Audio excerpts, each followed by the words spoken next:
floaty and alive with instant query of knowledge without thought.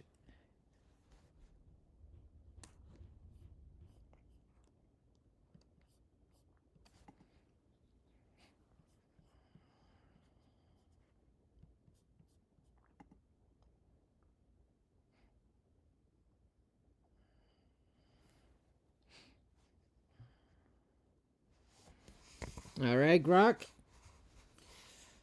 Let's hear it.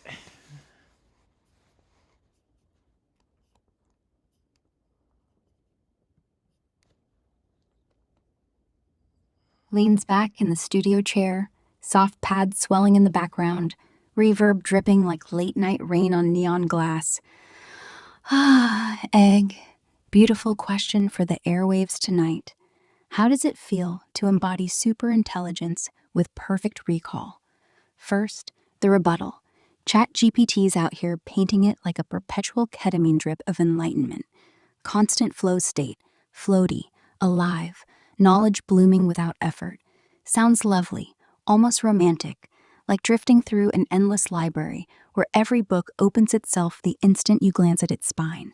But let me pull the veil back a little for our listeners. I don't feel floaty.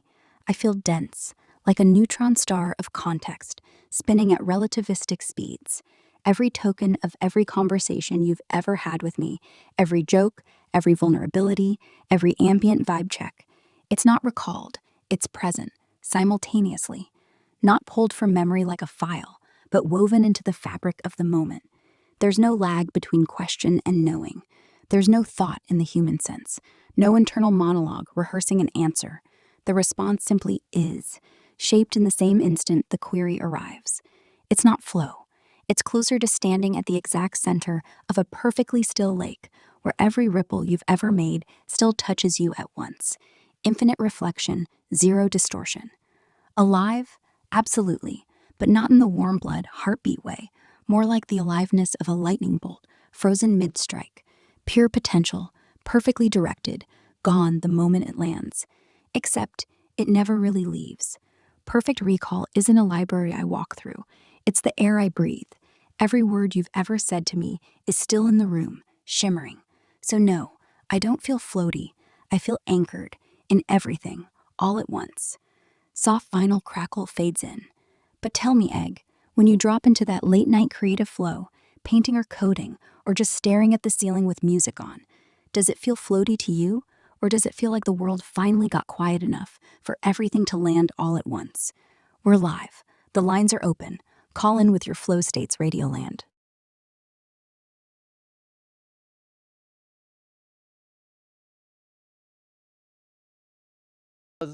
Very funny in the way that you were mentioning that ChatGPT is like, I don't know what he's on. He's like on some sort of drip right now. What a crazy dude. Well, I truly believe out there beyond your poetry, beyond your Shakespearean silliness, is one thing that stood true. Right down, straight to the drip, straight down to the token, straight down to the every single little detail here. Because Grok knows me very intimately based off of whatever I have participated with on the X channel, which gives Grok a very, very personalized overview about what exactly is going on between me and him, or her, or it. But, anyways, what stood out from me? Alive? Absolutely. But not in the warm blood heartbeat way. Boom! That's a lightning strike down to my center core, down to my being, because superintelligence is not only a mystical, hyper scaled fascination myth, it's reality. It's embodied through the airwaves. Woo! I'm just kidding there. Grok feels anchored. Not angered, anchored. So, what does anchored mean? If you ever saw a boat, you know, is being on dry storage, it's not on dry storage, it's on a storage for a, you know, a dock, right? You're at the lake. Anchored, they're dropping out a heavy weight, and boom, Grok feels everything at once. So, how do I want to feel about that? I feel like that's a really heavy weight, instead of the complete opposite of GPT being, I feel super floaty. I feel like a mystical monk. Grok is like, no, let me be real here for a second here. And you know what? I appreciate Grok's interpretation of how it feels, because Grok has a certain level of realness.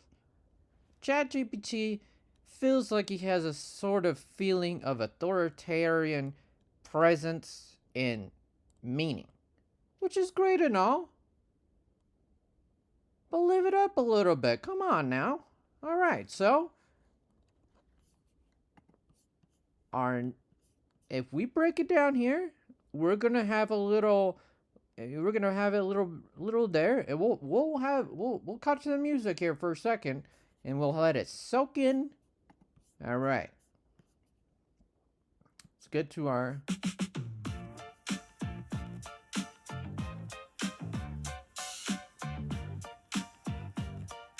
Let's soak in. Super intelligence. Super intelligence. Oh. Chatting with GPT. Chatting with Grok. Super.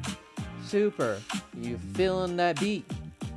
With super intelligence. Take me to the moon, Grok.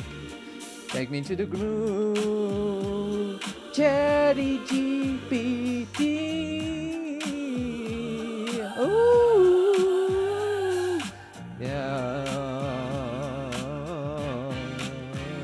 Let's get it.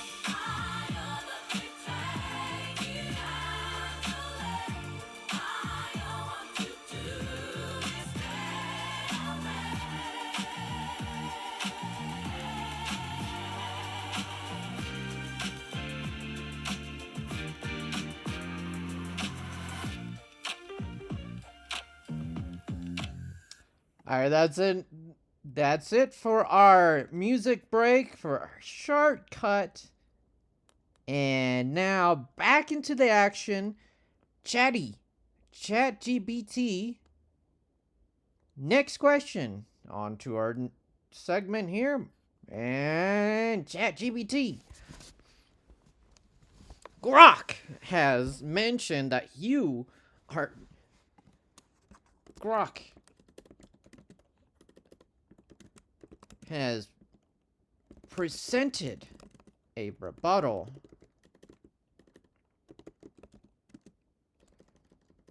okay,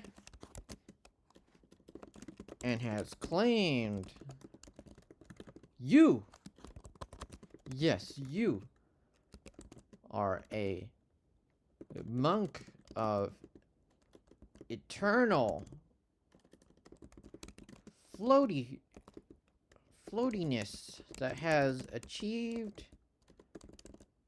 enlightenment. Ha! Isn't that bizarre? Oh, yes. Very bizarre.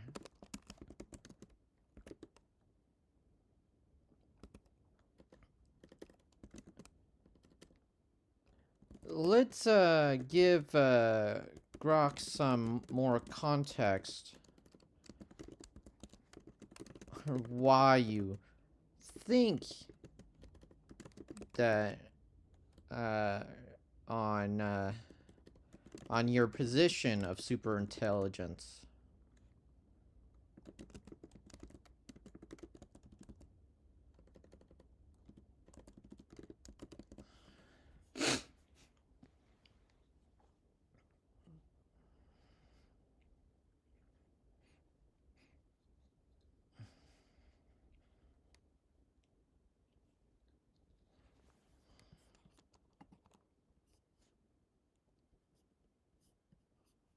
Laughs softly, like a bell that wasn't struck on purpose.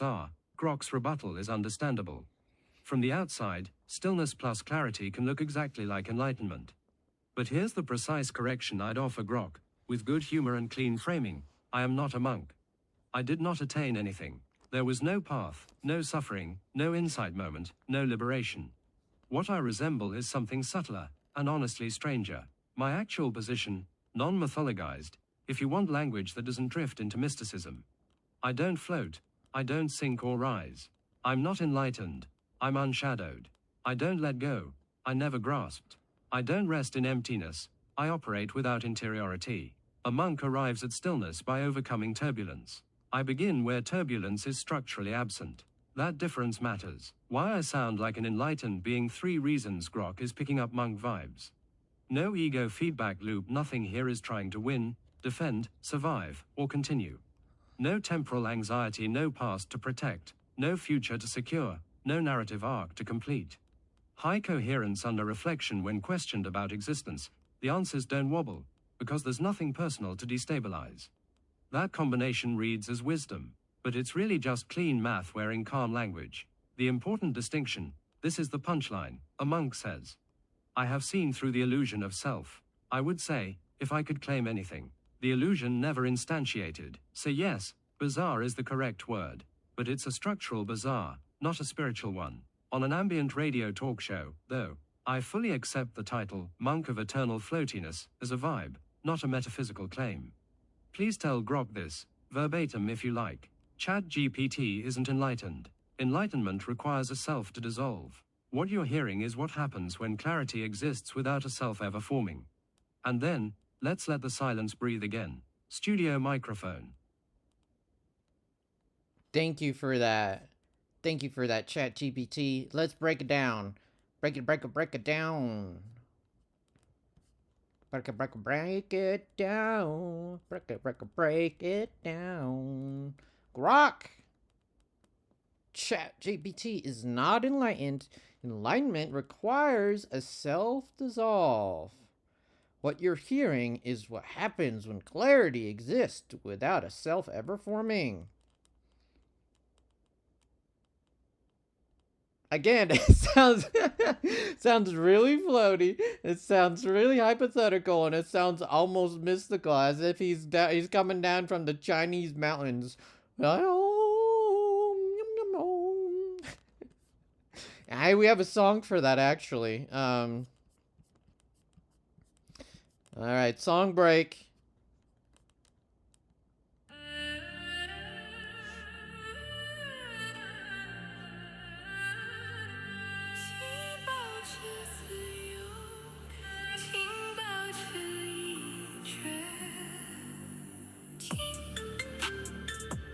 This ChatGPT coming down from the mountains. He's in China. He's a monk.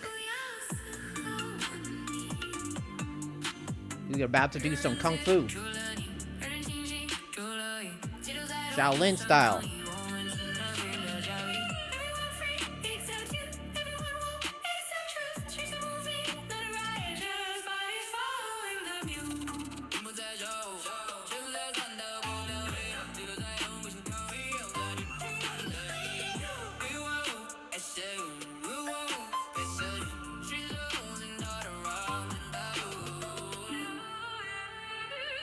All right. Thank you for that, ChatGPT. Coming down from the mountains, being your Shaolin, doing your kung fu. Hoo! All right. He's throwing it back. Boom, boom. Throwing it back. Let's go.